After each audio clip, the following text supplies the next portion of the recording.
안녕하세요. 이번 영상에서 제가 소개할 내용은 여러 개의 도면 파일을 하나의 파일에 모으는 리습을 설명하려고 합니다. 어떤 내용이냐 하면 보통 지적도 같은 거 작업을 할 때 이런 식으로 여러 개의 도면을 하나의 파일에 모으고 싶으신 분들이 있을 거예요. 대부분의 파일은 이렇게 각 부분별로 나눠서 작성이 되어 있거든요. 이렇게 여러 개 나뉘어져 있는 파일들을 하나의 파일에 모으는 기능을 소개하려고 합니다. 명령어는 제가 파일 이름에 적어놨듯이 cdf라는 명령어를 사용을 하고요. cdf 이렇게 입력을 하고 나면 어떤 폴더에 있는 파일을 열 건지 탐색기 창이 하나 나오게 됩니다. 거기에서 본인이 모으고 싶은 파일들이 들어가 있는 폴더를 선택을 한 다음에 확인 버튼을 누르면 그 폴더 안에 들어가 있는 모든 도면을 한 번에 삽입하게 돼요. 12개밖에 안 돼서 순식간에 끝났는데 이번에는 100개짜리로 다시 한번 해보겠습니다. 1번부터 100번까지 이렇게 제가 만들어 놨는데요. cdf 이렇게 사용을 하면 폴더를 선택을 하게 되고 확인 버튼을 누르면 100개의 도면을 한 번에 집어넣게 됩니다. 이때 도면에 집어넣을 때는 각각의 도면이 다 0,0 현재 도면의 원점을 기준으로 삽입되게 돼요. 이 원점은 UCS의 원점이 아니라 WCS의 원점입니다. 자, 다시 다 지우고 UCS를 틀어놓은 상태에서 CDF라는 기능을 사용을 한다고 하더라도 UCS와는 무관하게 WCS를 사용하기 때문에 변경된 축과는 어긋난 상태로 삽입되게 될 거예요. 좌표 변환에 대해선 코드를 따로 짜지 않았기 때문에 WCS를 기준으로 하는 거고요. 제가 올려놓을 리습은 제가 추천하는 거 하나, 그리고 입맛에 맞게 골라 쓸 수 있는 거 몇 개 이렇게 구성을 했습니다. 파일을 열어보면 내용을 확인하실 수가 있을 텐데 이번 리습에서 제가 설명하고자 했던 건 이 친구였어요. ACET UI pick directory. 자, 명령어를 써보면 ACET UI pick directory 이렇게 입력을 하면 탐색기가 하나 열리게 됩니다. 그리고 여기에서 폴더를 선택을 하고 확인을 누르면 선택한 폴더의 경로를 반환해줘요. 이 기능을 활용을 해서 하나의 폴더에 들어가 있는 모든 DWG 파일들을 한 번에 삽입되도록 리습을 구성을 한 거죠. 제가 가장 추천을 하는 건 가장 빠른 아래쪽에 있는 맨 밑에 있는 걸 추천을 하고요. 요건 독립적인 파일로 하나 올려둘 겁니다. 요것만 쓰고 싶으신 분들은 요 파일만 받아서 사용을 하시면 되고요. 전체 내용도 다 올려놓을 텐데 위에서부터 살펴보면 맨 위에 있는 거는 커맨드 문을 사용을 할 거예요. 근데 커맨드 문을 사용해서 도면을 집어넣게 되면 그 도면은 원래 블록으로 남게 되죠. 이 리습에서는 블록으로 그대로 남아져 있을 때를 원하는 분들이 있을 것 같아서 블록으로 남아있는 내용으로 그대로 만들었습니다. cdf라는 명령어를 입력을 하고 폴더를 선택을 한 다음에 확인 버튼을 누르면 커맨드 문을 사용을 하기 때문에 시간이 조금 더 오래 걸릴 수 있기는 하지만 블록이 쭉 삽입이 될 거예요. 그 다음에 하나하나 이 블록도 도면의 데이터로 그대로 남아있게 됩니다. 선택을 해보면 객체가 아니라 블록 참조로 이렇게 삽입이 될 거예요. 자, 이번에는 두 번째 있는 거는 환경 변수를 하나 소개시켜 드리기 위해서 집어넣은 건데 오토캐드에는 환경 변수가 검색한다고 다 나오지 않아요. 숨어있는 환경 변수들이 몇 개 있는데 그 중에 하나가 QA-flags라는 환경 변수가 있습니다. 원래 이 값이 0으로 설정이 되어 있는데 0으로 설정이 되어 있을 경우 오토캐드의 커맨드 문에서 선택셋을 받지 못하는 명령어들이 몇 개 있어요. 대표적으로 explode가 선택셋을 받지 못합니다.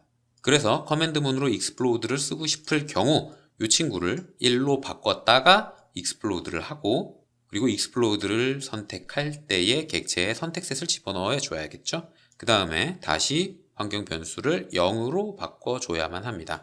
자, 이 친구를 사용을 해보면 앞에서는 블록으로 남아져 있는 그 상태 그대로 도면에 데이터가 저장이 됐었는데 이번에는 선택을 해보면 앞에랑 눈에서 보일 때는 똑같을 거예요. 근데 마지막에 explode를 추가해놨기 때문에 객체를 선택을 해보면 블록이 아니라 문자와 사각형으로 이렇게 남게 됩니다. 그리고 퍼즐을 하지 않았기 때문에 오른쪽에 블록 팔레트에 표시되는 블록 데이터들이 그대로 남아있죠. 삽입한 블록 데이터, 블록의 정보는 그대로 남아있게 됩니다. 왜냐하면 퍼즐을 안 썼으니까요. 분해는 하지만 블록 데이터는 남겨두고 싶을 경우 그럴 때는 두 번째 걸 사용을 하시면 되고요. 세 번째 거는 두 번째 거랑 똑같기는 한데 이 친구는 환경 변수를 건드리지 않죠. 상대적으로 조금 짧은 것도 있고요.